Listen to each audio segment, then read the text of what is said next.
King Edward VII, gregarious, flirtatious, self-indulgent, and the eldest son of Queen Victoria.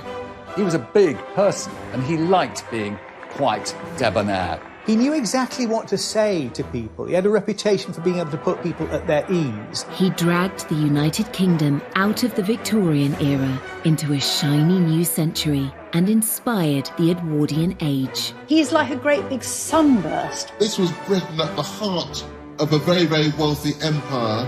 The Edwardians enjoyed a golden era. It is a time of great privilege and luxury. But no one ever thought Edward would be a success. They had very low expectations of him as a potential king. As king-in-waiting, he was written off as a useless philanderer with a long-suffering wife. The Prince of Pleasure, or Edward the Caresser. He does have lots and lots of affairs, lots of girlfriends. In this programme, we reveal the full extent of his scandalous private life. He's very happy to disavow Harriet in court, and that ultimately results in her being confined for the rest of her life in a lunatic asylum. How his beautiful wife, Queen Alexandra, stood by him. She was so tolerant of his misbehaviours, and maybe that also undermined her health. And ultimately, how this Playboy prince turned it all around to become one of Britain's most successful and popular monarchs who saved the royal family. The monarchy was really not fit for purpose. Edward did manage to pull it back quite quickly. He was truly the first people's king.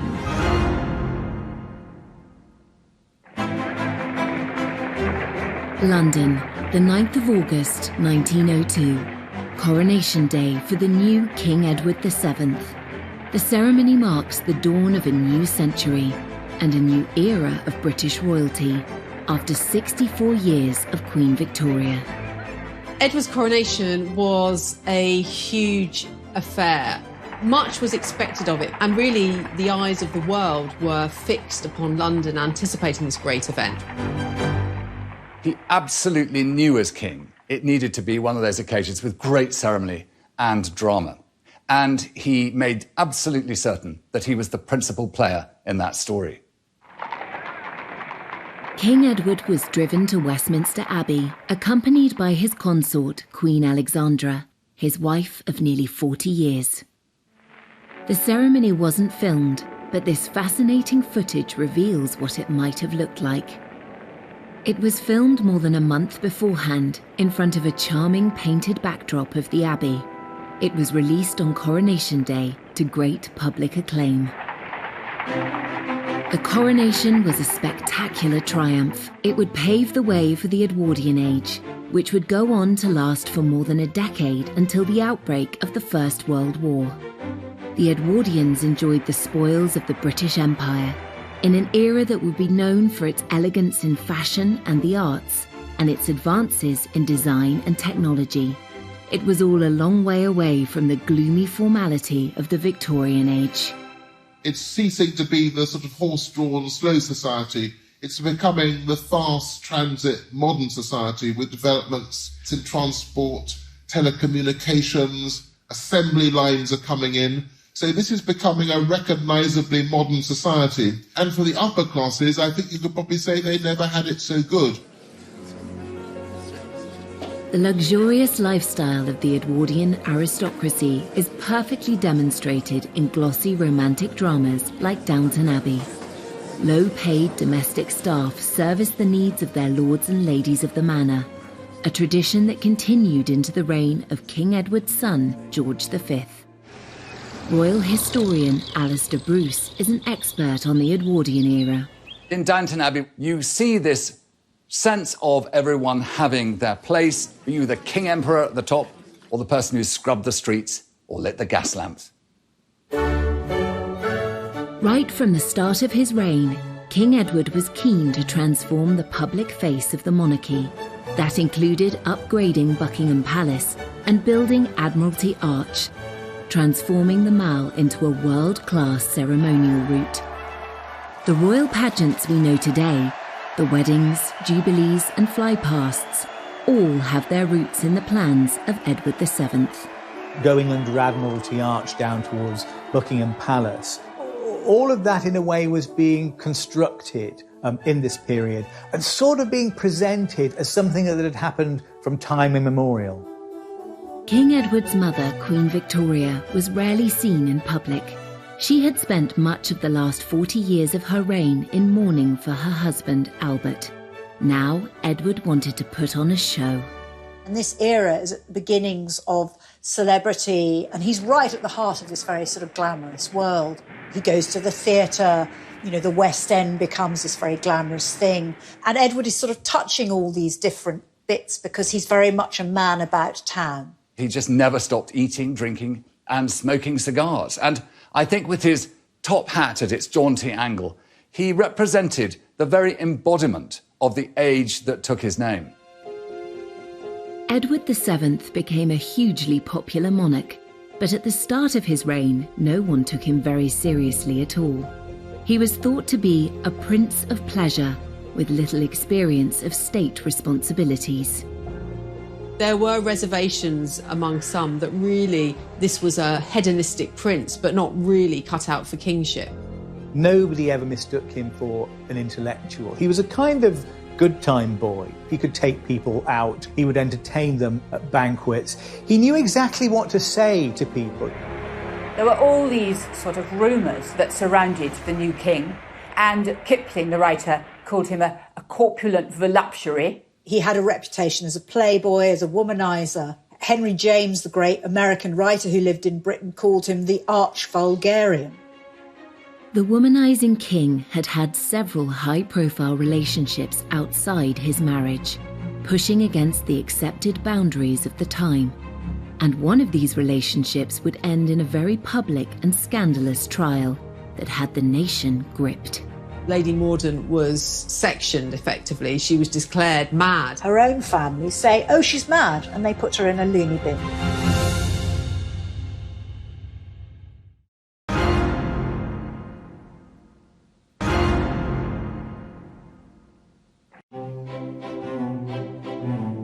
Before he became king, Edward VII had a reputation as a carefree prince of pleasure with dozens of mistresses. Known to his family and friends as Bertie, his first encounters with women took place when he was just 19, at a time when Queen Victoria and Prince Albert kept the life of their son and heir under strict control. Throughout time, human beings will find their sexual expression, and that was no different for aristocrats and even princes of the royal blood. And yet for Bertie, it was difficult because he had parents who established such strong moral codes into which he was actually a prisoner. His mother, Queen Victoria, despaired of Bertie's potential as heir to the throne. He was, to her, really a massive letdown, certainly compared to his father, Albert. And Edward really turned his attention away from the schoolroom and instead lived a life of pleasure. At the age of 19, in a break from his studies at Cambridge, Bertie was sent to train with the Grenadier Guards in Ireland. The Queen thought this might knock a sense of duty into him. Bertie, in the eyes of his family, makes his first really big mistake in 1861. He's living at an army camp in the Curragh in Ireland. A kind of sexual prank takes place in that some of his fellow officers invite this woman, Nellie Clifton, a woman of easy virtue, and he goes in and he finds her in his camp bed, and he's very keen on this.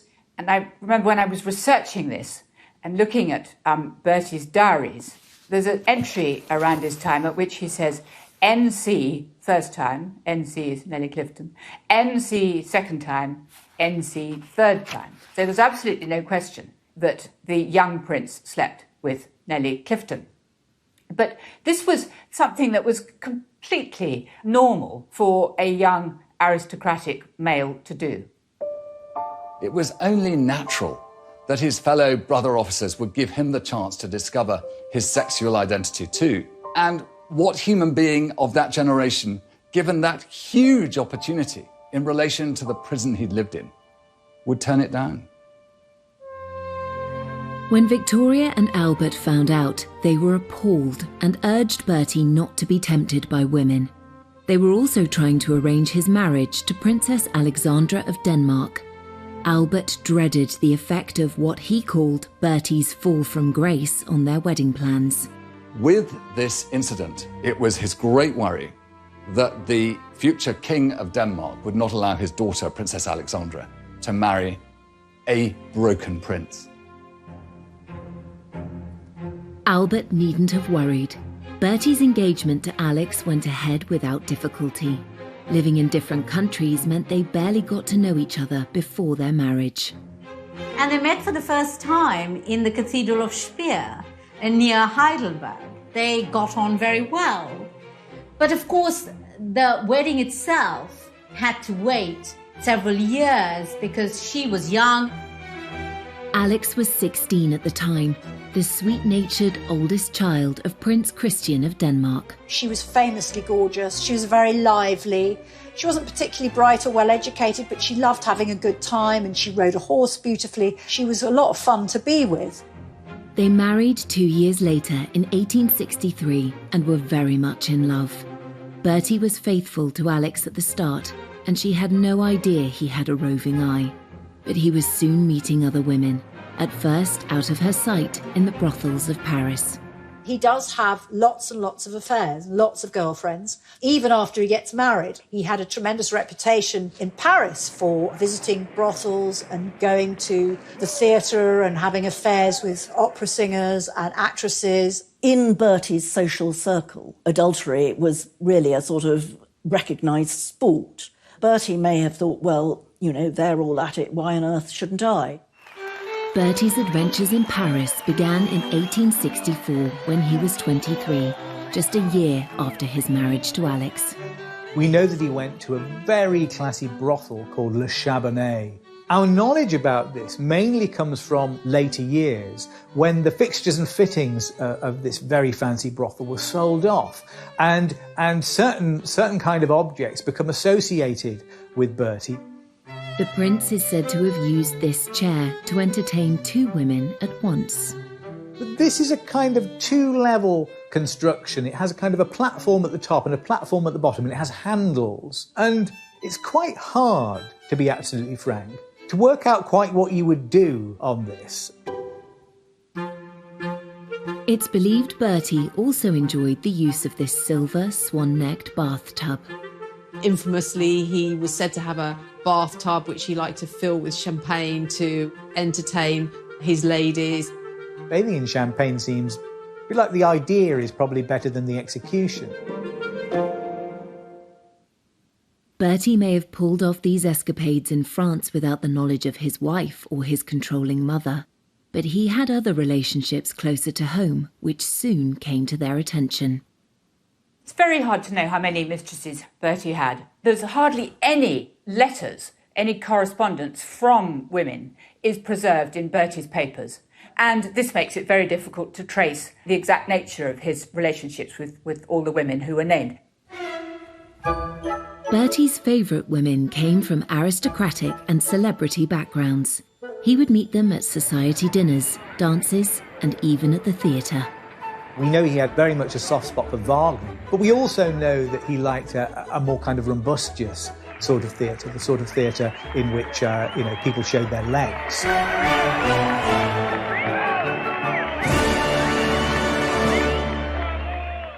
A mistress, the word today, implies a slightly seedy relationship, perhaps, and probably an adulterous relationship.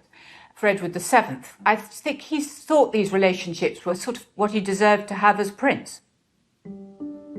One of Bertie's best-known lady friends was Lily Langtry. He met her at a dinner party in 1877 when he was 35 and she was 23. She launched her acting career off the back of her friendship with Bertie. Lily Langtry was this married woman from Jersey whose father was a cleric. She arrived in London with her husband and very soon seemed to have charmed all of London society, including the Prince of Wales, who couldn't get enough of her. He showered her with very expensive gifts.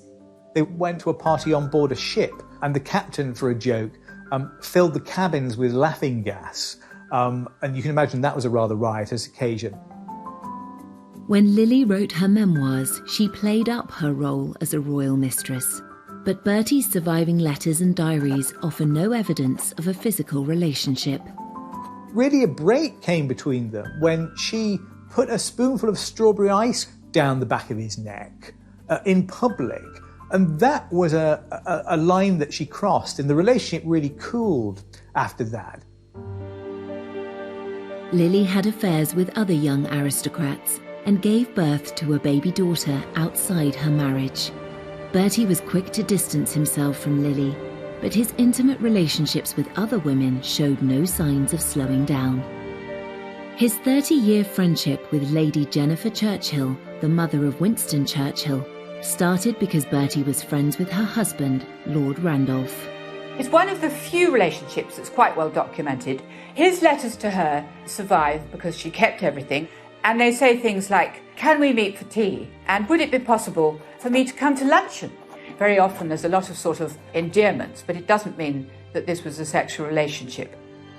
In her lifetime, Jenny Churchill was rumoured to have slept with 200 men, but there is no hard evidence that Bertie was one of them. Winston Churchill is said to have asked her whether she thought she might be in with the chance of becoming the First Lady of the Bedchamber. The once close friendship between Bertie and Lord Randolph Churchill suffered. One of the tensions in the relationship between Lord Randolph Churchill and Bertie was, of course, the fact that Bertie had this long-standing flirtatious relationship with Lord Randolph's wife. When Lord Randolph died of syphilis in 1895, Jenny sought advice in arranging his funeral. Among those she turned to was Bertie's wife, Princess Alexandra. Some of Bertie's mistresses were not unknown to Alexandra. They were from their mutual social circle. So Jenny Churchill did consult with Alexandra. This was about protocol, but it certainly shows this extraordinary attention at this time for preserving appearances. The minute there was, say, a court case because of a divorce, that led to, serious shutdown. But if it was sort of people were discreet, they could behave in quite an immoral way. One of Bertie's female friendships did lead to a divorce case and a serious scandal. It had begun in 1867 when he started calling on Lady Harriet Mordaunt. Her sisters were friends of Bertie's. Harriet Mordaunt was a young woman who was married off to Sir Charles Mordaunt, a rich aristocrat.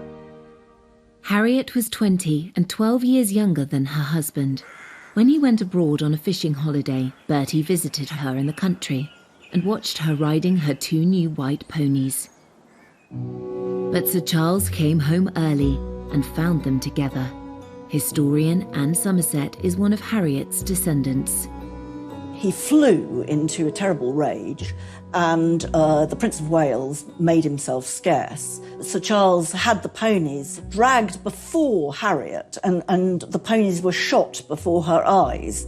Worse was to come 8 months later, when Harriet gave birth to her daughter Violet. The premature baby made Harriet panic.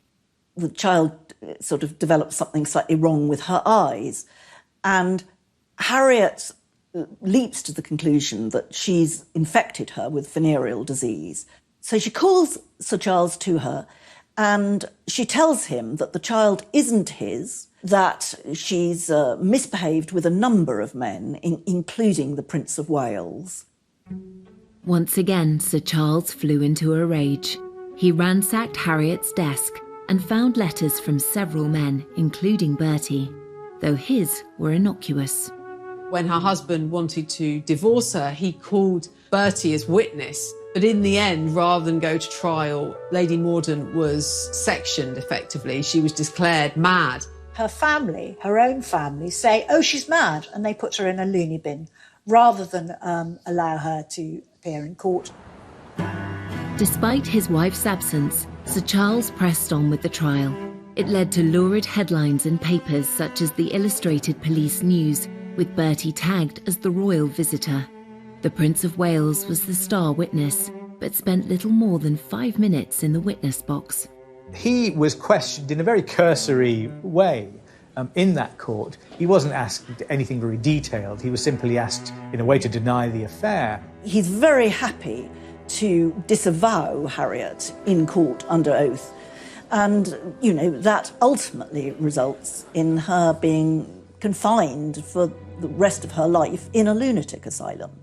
No one claimed Bertie was the father of Harriet's child, but there have been suggestions of a conspiracy to silence her, something which suited several people. Her own family said she was mentally incapable and royal doctors agreed, so she never got to defend herself. There's a suggestion that, Bertie was sort of colluding with Harriet's father, Sir Thomas Moncrieff, to ensure that she was declared insane. And certainly they all seem to have been prepared to sacrifice her, providing that the so-called honour of the family and indeed the status of the royal family was protected. Bertie assured his wife Alex and mother Queen Victoria that he had done nothing wrong, and they believed him, while Lady Harriet was locked away for nearly 40 years until her death in 1906. In these sort of days of the Me Too movement, many people would feel more severe about him. I think, in all fairness, one should pay credit to his better qualities and his achievements as king, and how he actually sort of managed to be a very popular monarch. 30 years after the Mordaunt scandal, Bertie was crowned king. His relationships were so well known in society by then that they were amusing rather than scandalous. He insisted that a group of his former mistresses should be invited to the coronation. Accompanying Edward at his coronation was, of course, his queen, Alexandra of Denmark, but also a group of women, the king's mistresses, who were together in a pew that was dubbed the King's Loose Box. And so mistresses of long standing, Jenny Churchill, Winston Churchill's mother indeed, and Alice Keppel. So long standing mistresses of Edward were there at the heart of this establishment occasion. One wonders slightly what the atmosphere was like within it. I mean, I think there must have been a sort of palpable rivalry going on. Bertie had been a playboy all his life, a trend that would continue into his reign. And the excesses extended to other areas of his lifestyle too. His drinking, eating and smoking was infamous, and soon it would bring him to the brink of death. Let's not forget that this 48-inch chest, 48-inch waist, there is a kind of foul burst that comes from it that says there's been an abscess in his flesh.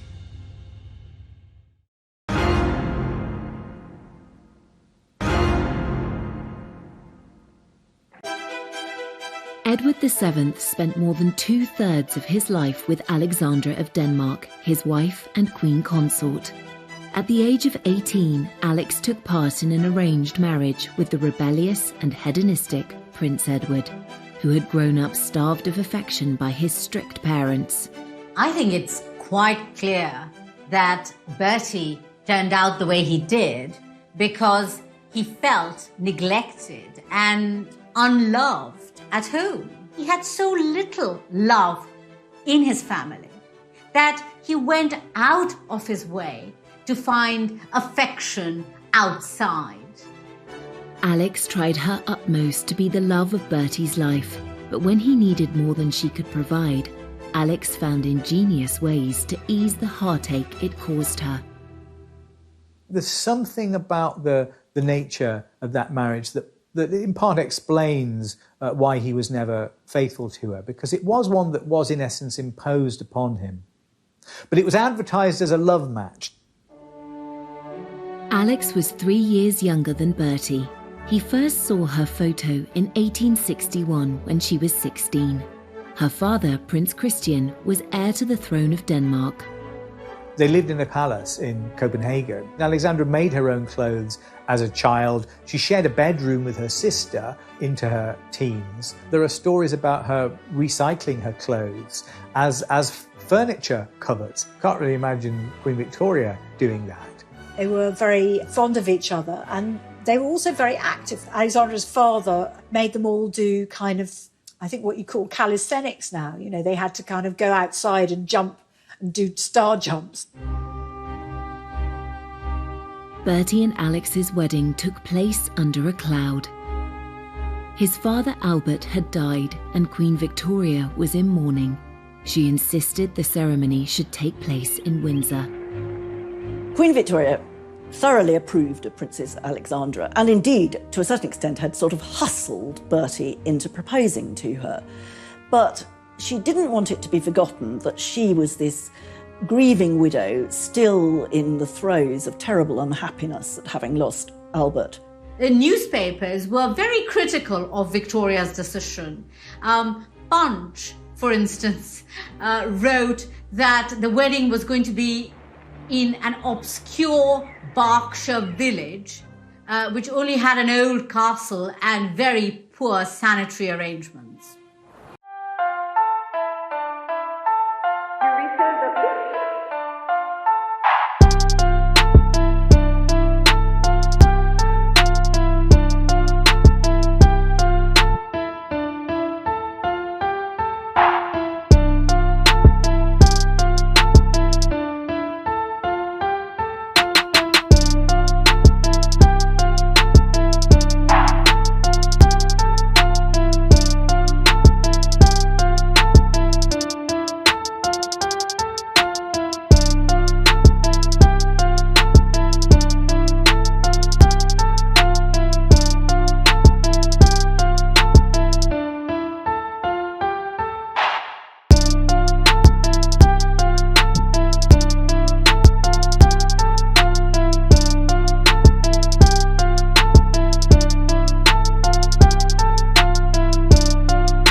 St. George's Chapel was chosen as a private venue convenient for the Queen, so she would not have to leave the castle or meet the public. Victoria sent word that the guests and bridal party should dress in colours of mourning. At least Alex was allowed to wear white. There's a great painting by Frith in which you see the married couple, and then above there's a sort of box in the wall where the Queen stands and all the light is on the Queen. The Queen's grief also taints the wedding photographs. She insisted that a bust of Albert should join them while she sat between the married couple. Albert has to be brought into the photograph. It's like a kind of Weekend at Bernie's thing, isn't it? His corpse is almost in that photograph with them. Having cast a shadow over Bertie and Alex's wedding, the Queen would exert a similar controlling grip over their marriage.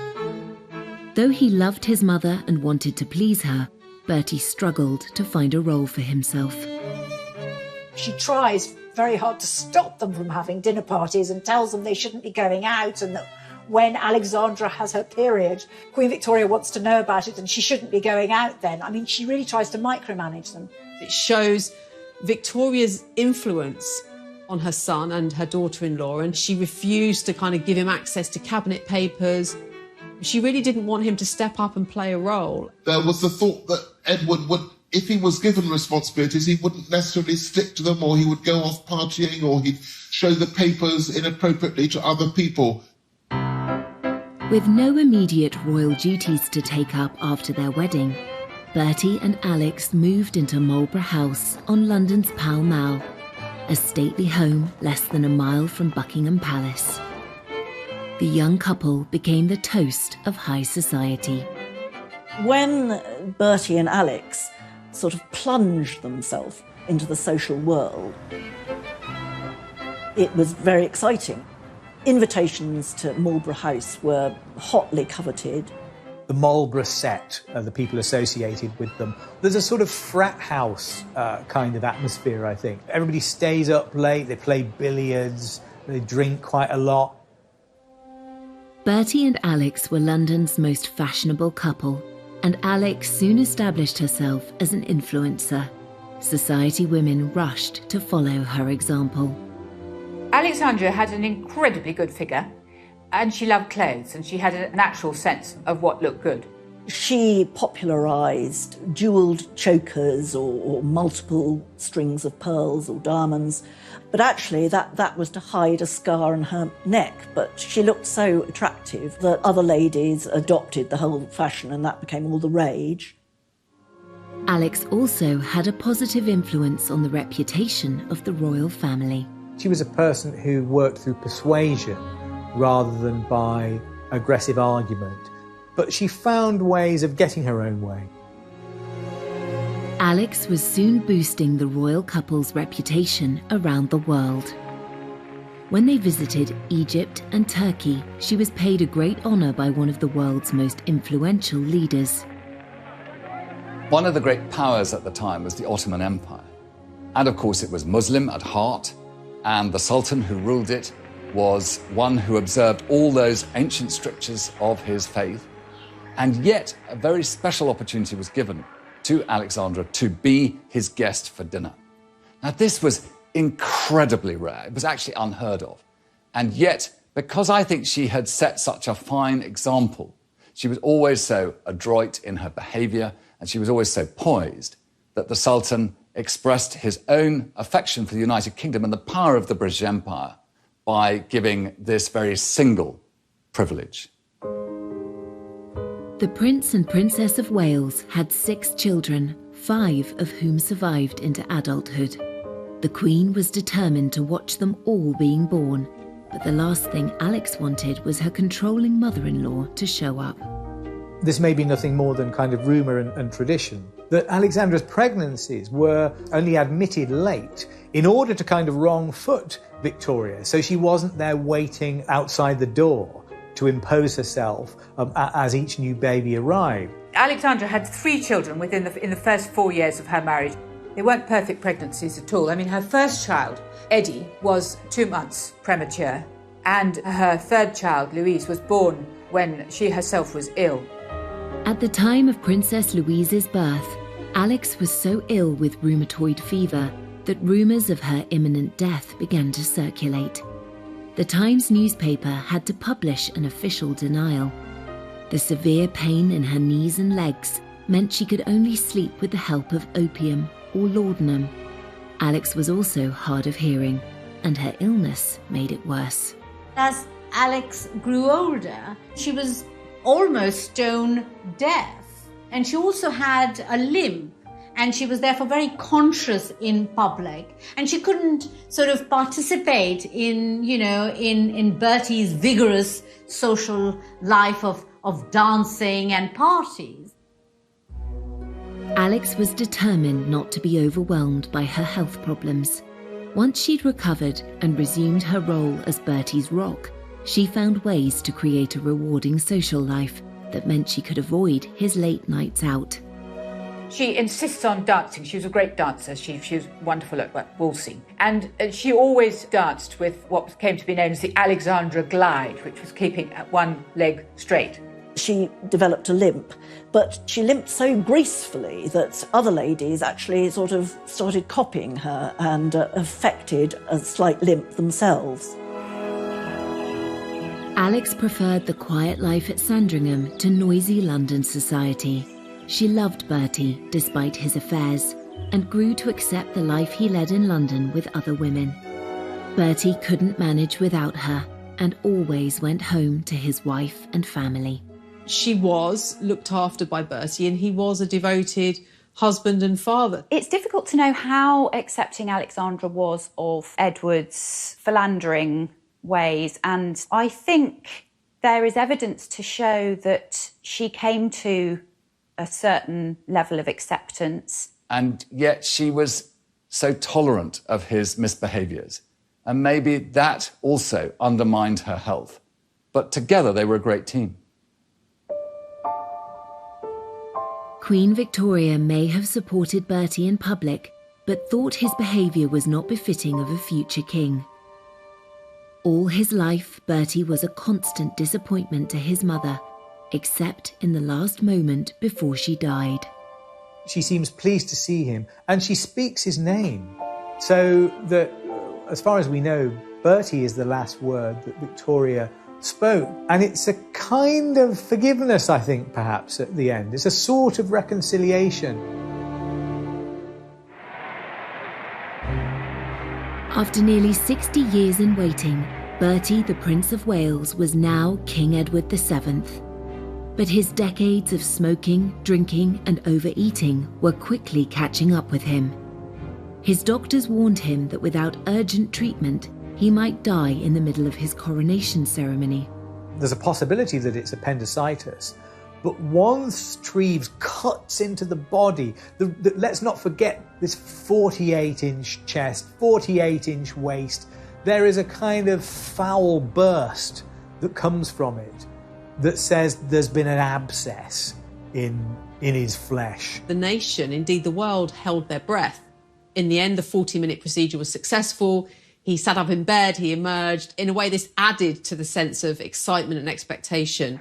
The coronation was delayed 2 months to allow him time to recuperate. King Edward VII was determined to drag Britain into the modern age, but not everyone was happy about it. Many British people who were quite restrained saw this old building that they loved turned into something like the interior of a French hotel. And that was probably quite surprising.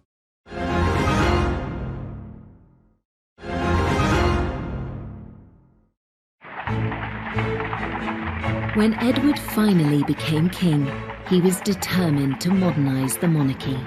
The start of his reign heralded a new era of hope, optimism and creativity. He began by insisting the family should leave their beloved home at Marlborough House and move into the main royal residence of Buckingham Palace, which had been largely left empty by his reclusive mother. Alexandra was totally against the idea, but Edward said it was essential to make the monarchy more visible. She was desperate. She didn't want to leave at all. And she put up all sorts of reasons why it was impossible for her to uproot herself. And only very reluctantly does she agree to go. Buckingham Palace was full of junk, full of things that had just been clutter, full of, and everything terribly dirty. And the king wants to get rid of everything that reminds him of his parents, and then to redecorate it and to create a Buckingham Palace which will be an ideal backdrop for the ceremonial court that he intends to hold. Edward and Alexandra hired theatre designers and decorators to make the palace look more glamorous. Some people said that his decoration of Buckingham Palace looked a bit like the Ritz Hotel. It was all red carpets and gold leaf. But all the same, it did give the sort of theatrical appearance that he wanted to give to his monarchy. Many British people who were quite restrained saw this old building that they loved turned into something like the interior of a French hotel. And that was probably quite surprising. But it was the sort of illuminated wedding cake of this new era. And King Edward VII used Buckingham Palace and all these new ideas to be at the forefront of a new empire and a new way. It really was a case of kind of charging, recharging, rebooting the monarchy. And he really did hit the ground running. And it was about getting rid of the old and bringing in the new in many ways. He immediately shows that he's going to embrace a completely different style of kingship. You know, Queen Victoria had basically hidden herself away for decades, and she very reluctantly came out. He's like a great big sunburst, basically. He is bringing monarchy into the 20th century, and it's going to be visible, and it's going to be glorious and gilded and splendid. This ceremonial side of the monarchy was right at the top of Bertie's agenda. The opening of his first parliament in 1901 was the perfect occasion for him to create a public spectacle. This was a really important act because it marked a real break with what had happened under Queen Victoria. Queen Victoria, particularly in the last 40 years of her reign after Albert's death, very rarely opened Parliament. With Edward, all that changes. He goes to Parliament in a marvellous coach, wonderful horses. He's wearing, all his sort of robes. Alexandra sitting next to him in mourning, but looking absolutely marvellous, as only she could do. When he gets to Parliament, the king reads his speech himself. And this is a very important sign that the monarchy is going to play this very sort of ceremonial position within the constitution. So here we have him basically saying, it's now different. I am going to be a very present kind of monarch. And yes, of course, he kind of cleared out some of the furnishings of Victoria, who, of course, his mother, she's been queen for decades. So, there was a lot of stuff to sort out. Totally unlike his excessively private mother, Edward wanted the public to see the changes he was making. Edward VII was perhaps the first monarch to realise the importance of not just doing the job, but being seen to be king, to be constantly in the public view, to be constantly photographed, which was now becoming possible. So his legacy, perhaps, was his understanding of the importance of being a king who could reach out to his people, who could be seen sort of driving in his car through crowds of people, waving and being amongst them. He was very conscious that he must show himself, be accessible to his people, and not hide himself away, as his mother had done all too often. The king needed to be seen, to be believed, and Imperial Britain felt that it needed spectacle to seduce the masses, really. These great state of events which proliferate through the 20th century, the big royal weddings, a lot of the big events that we associate with the majesty of monarchy are kind of reformulated at the beginning of Edward's reign. As Prince of Wales, Edward had already cultivated a reputation that was almost the polar opposite of his mother's. But as king, the traits which his mother had deplored in him, extravagance, lack of formality, became a real asset. I think there's one way in which you can really see Edward as embodying the spirit of his age, and that he is in a way a kind of anti-Victorian. That whole decade is shaped by the desire, I think, to put the 19th century behind it. There's a kind of disgust for the Victorian that is very apparent in the early years of the 20th century and became even greater later.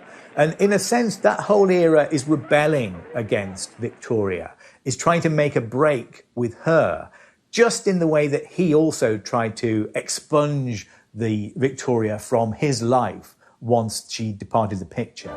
Here was something new and a chance to be breaking free of all that constraint, all that endless British expectation of good behaviour. This was a new king who represented that burst of joy, burst of change, an opportunity for the aristocratic classes to have their great time in the sun.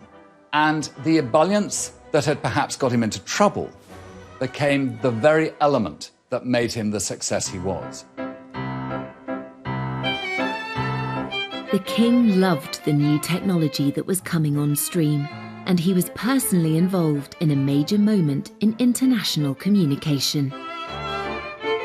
When the first transatlantic radio message is beamed by Marconi, the sender is Teddy Roosevelt, the recipient is Bertie. That's part of the story of the special relationship, the fact that this Morse message goes across the Atlantic and goes from Roosevelt to Bertie. When he received a message from the President of the United States, it was the start of something exciting and new in the 20th century. And of course, he was the first great monarch of that century. This was also the era of the motor car, which gave individuals such freedom to roam. But this exciting invention was a status symbol that only the rich could afford. He was a great aficionado of it. He loved being driven around. I mean, they must have been terrible, smoky old things. But he was determined to represent the creative empire that he was the king for. And after all, Britain had brought the world the Industrial Revolution, and its success as a trading nation depended upon its capacity to stay at the forefront of all ingenuity and technology, and he recognised his role in that. In this era of exciting technological advancement, the Edwardians also adopted radical new styles in the way they dressed. Alex had her own very distinctive look, and Edward himself was regarded worldwide as an arbiter of men's fashion.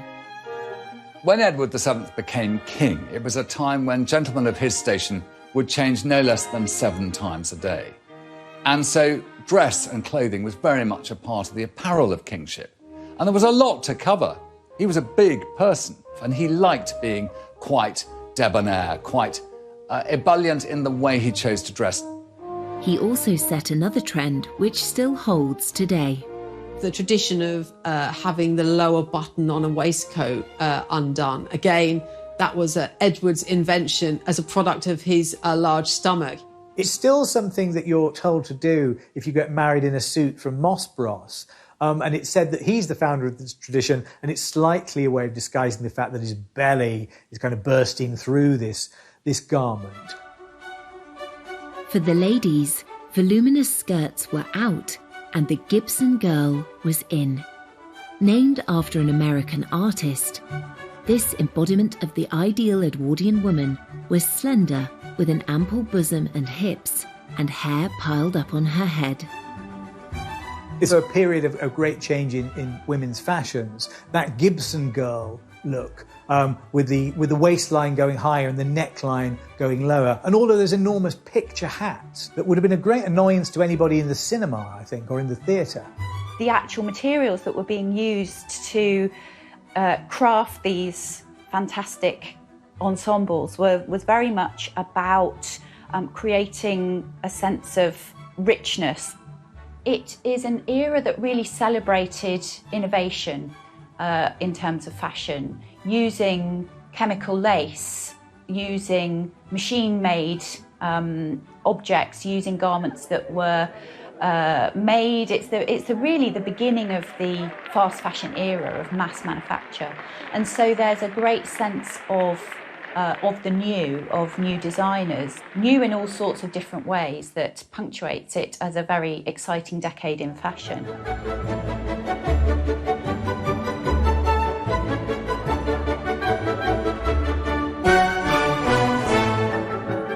Under the fun-loving king, the leisure and pleasure industries boomed. The Apollo Theatre and the London Hippodrome opened. And another famous landmark, the Ritz Hotel on Piccadilly, which quickly became the ultimate high society destination. The king was a big fan and loyal client of hotelier Cesar Ritz. As these elegant vintage photographs demonstrate, the glitzy new hotel's groundbreaking features included ensuite bathrooms, double glazing, walk-in wardrobes and beds made of brass rather than wood, the definition of luxury. The Palm Court soon became the place for elegant tea dances. There's also an interesting architectural term here that we can call the Edwardian Baroque. You know, you've got buildings that are on the inside are extremely modern, like the Ritz Hotel, which has a kind of skyscraper structure. It's steel inside there. But the outside of it, you'd think it was, it was something that had dropped down from the Palace of Versailles. It's very ornate, it's gold leaf. When you're walking inside it, it's like a kind of Versailles Hall of Mirrors effect. Everyone hankered for a taste of the high society glamour of Edward's lifestyle. Even if the Ritz was a little beyond their means, they too could enjoy the sophistication of taking afternoon tea at one of the many corner houses or maisons that sprang up across the country, especially those belonging to the Lyons Corner House chain. Life might have been fine and dandy in Edward's Britain for those who could afford it, but there was a less golden side to the golden era, a huge divide between the haves and have-nots. It's probably too easy to sort of forget about the fact that all sorts of people were actually living in considerable hardship And in fact, there were very bad class tensions which were intensifying during the reign.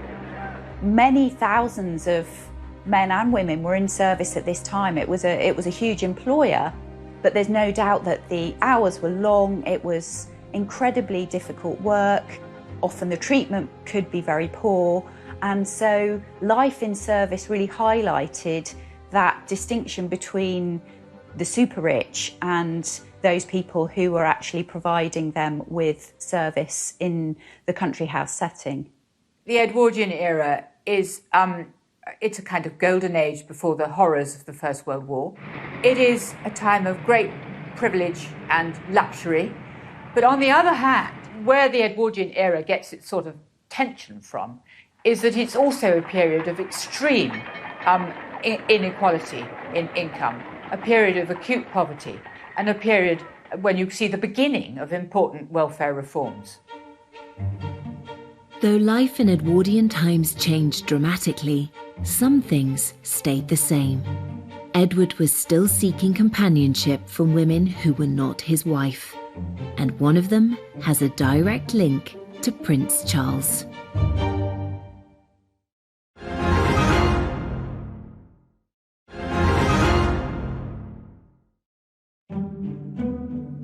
Bertie had strayed throughout his marriage, and that didn't change when he was king.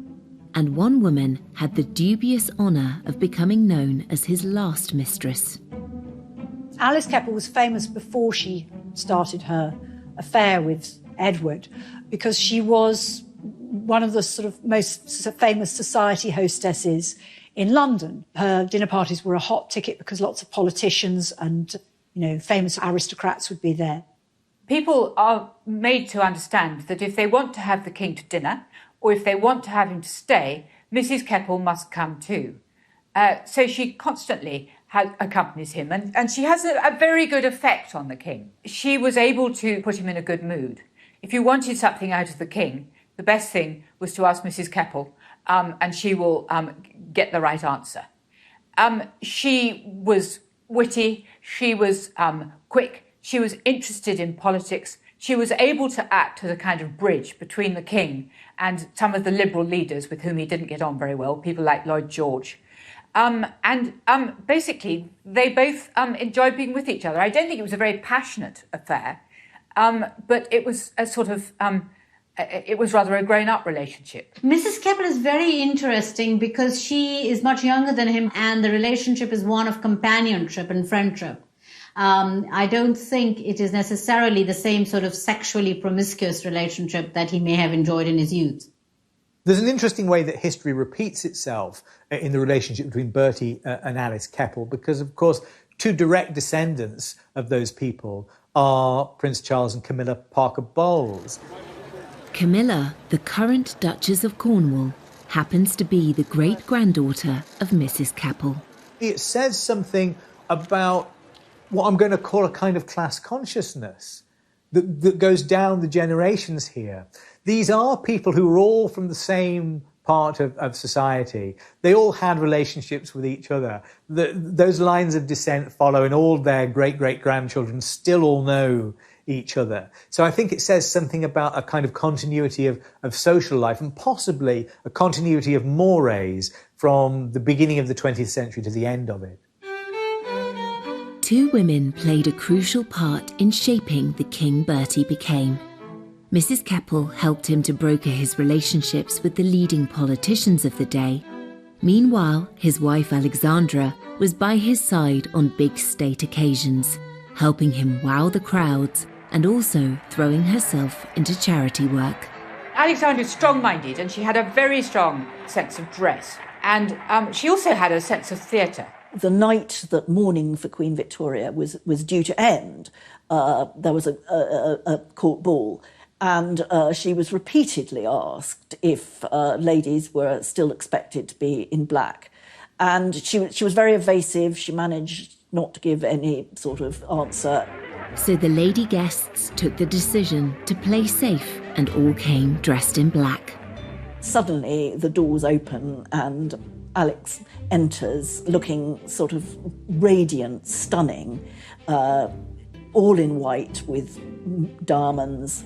So she was like this sort of magnificent swan in sort of bright plumage, whereas all the others were like sort of dowdy crows. Her lady-in-waiting described it as that she was shining like a star in the night sky, and it was a declaration of her prominence, that she was, compared to the London ladies, as she called them, she was the most prominent woman in the room. As Bertie continued being unfaithful to her, Alexandra found all manner of ways to communicate her displeasure. Alexandra was clever at managing Edward and punishing his indiscretions fairly subtly. She was deeply hurt and often humiliated by Bertie and his shenanigans, especially because it was impossible to keep it private. And one of the ways in which Alex responded to her husband's affairs was to take herself out of the picture almost completely. You know, she traveled to visit relatives in Denmark or Russia, or traveled in the Mediterranean, making it very clear that she wanted to distance herself from her husband because she disapproved of his actions. And there was another surefire way to put him in his place. He's obsessed with punctuality, and she is constantly, blithely, infuriatingly late for everything. The idea of keeping a king waiting is completely unacceptable. But Alexandra knew exactly what she was doing, and she would appear looking absolutely wonderful, and the king would fume, and the point would be made. But despite the friction over his affairs, the relationship between Bertie and Alex had lots of strengths. There are plenty of eyewitness accounts of great fondness, almost a sort of jollity, really, going on between them. They enjoyed each other's company. They were good-humoured in each other's company. I think, in a way, it's a surprisingly functional relationship, given the circumstances, and a relationship of some complexity. There doesn't seem to have been much agony in it, if I can put it like that. Aside from her mischievous attempts to punish her unfaithful husband, Alexandra threw herself into charity work. Alexandra has an extraordinary sort of innate sympathy, a bit like Princess Diana. She was able to visit hospitals, to talk to everybody she could see, to shake people's hands, to cheer them up. She helped raise funds to fit out a hospital ship named the Princess of Wales that was used to bring back wounded soldiers from the Boer War. She brought a sense of responsibility and kindness to the monarchy. Queen Alexandra, in her own quiet and dignified way, was this living example of what the feminine side of monarchy could always bring, which was compassion, that sense of the charitable, and the loving nature of a state that was in its own way becoming more liberal and more aware of those who needed help. The value that Alexandra brought as queen to her relationship with Edward as king cannot be underestimated, and in some ways she can be seen as his saving grace.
But Edward's excessive eating, drinking, and smoking were finally catching up with him.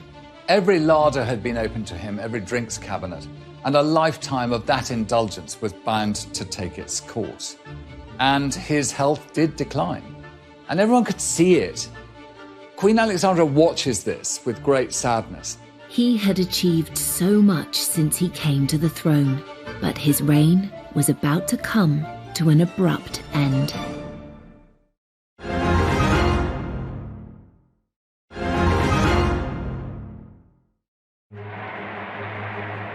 Edward VII was the first king to foster a truly public persona. Some believe he saved the monarchy at a time when other European monarchs were soon to be toppled from their thrones. After so many years where the Queen just hadn't been visible, and there really was a sort of rising tide of republicanism, it seemed that, you know, the monarchy was really not fit for purpose, it was out of touch, it had lost its way in many ways. So it was quite remarkable, really, that Edward did manage to pull it back, and pull it back quite quickly. Actually, he won heart, and he did prove himself to be a king fit for the times. And though Edward's reputation as a fun-loving playboy never left him, his many triumphs far outweigh this. I think we remember Edward as a man overly devoted to pleasure, but there is a serious side to him that is neglected and unremembered. He's one of the brokers of the Entente Cordiale, for instance, that made relations between France and Britain a lot more friendly than they'd been in the past. So if we're going to kind of refocus him slightly, let's think less about the cigars and the horses, and maybe more about this side of him, about his kind of political nous. And when Edward went on an official visit to India, he also demonstrated an enlightened outlook on race relations. He was deeply shocked by the behaviour of some of the British officials out there, and he came back determined that something must be done to stop the racist behaviour of the English against the Indians. He writes home to his mother that all the people in India would be far more accepting of our rule if he actually treated them with firmness but kindness, not with brutality. He had defied all expectations of him, particularly those of his mother, and he was determined to make sure he didn't make the same mistakes with his own children as she had with him. Edward sets about training his son up to be king. You know, he makes sure that George has a desk next to him. You know, he makes that part and parcel of what you do for an heir, is that you prepare them. Towards the end of 1909, Bertie's health was failing. He just won't look after himself. He goes on smoking cigars. He goes on eating huge amounts. He finds it harder and harder to walk. And, you know, basically his body gives out on him. Alexandra returned from a trip abroad to find him seriously ill. And on the 6th of May, 1910, Edward suffered a series of heart attacks. But even at this difficult time, the king's mistresses were never far away. Mrs. Keppel had a letter which the king had written to her, telling her that if ever he became ill or was on his deathbed, she could come and say goodbye to him. So she produced this letter, and Alexandra, on the strength of this, allows Mrs. Keppel to come and say her goodbyes to the dying king. And Mrs. Keppel, when she saw him so ill, has a sort of hysterical fit, starts weeping and making a lot of noise and being very sort of what you don't want to have in the sick room. So she's bundled out of the room, and shortly afterwards the king dies. After he dies, Alexandra has his body laid out at Buckingham Palace for 8 days. His sudden death produces a sort of extraordinary, massive outpouring of public grief. The shops are all draped with black, people are in tears, and his son George makes the decision Edward VII should lie in state. And at Westminster Hall, his coffin lies, And for several days, the crowds come filing past. The queues go stretching right through the sort of streets of Westminster. People wearing black, people of all classes, lot of poor people, not just the rich and the privileged.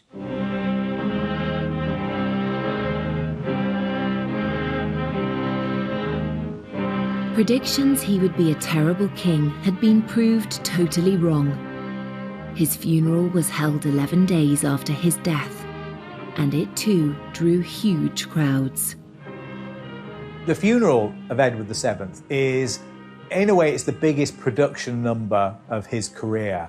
It's the climax of it all.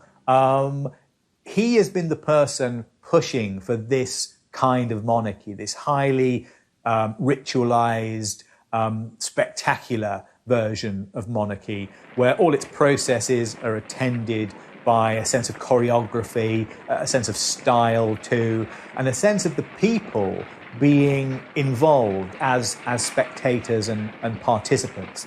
When the crowds cheered him when his cortege passed down the streets of London, they were there out of love.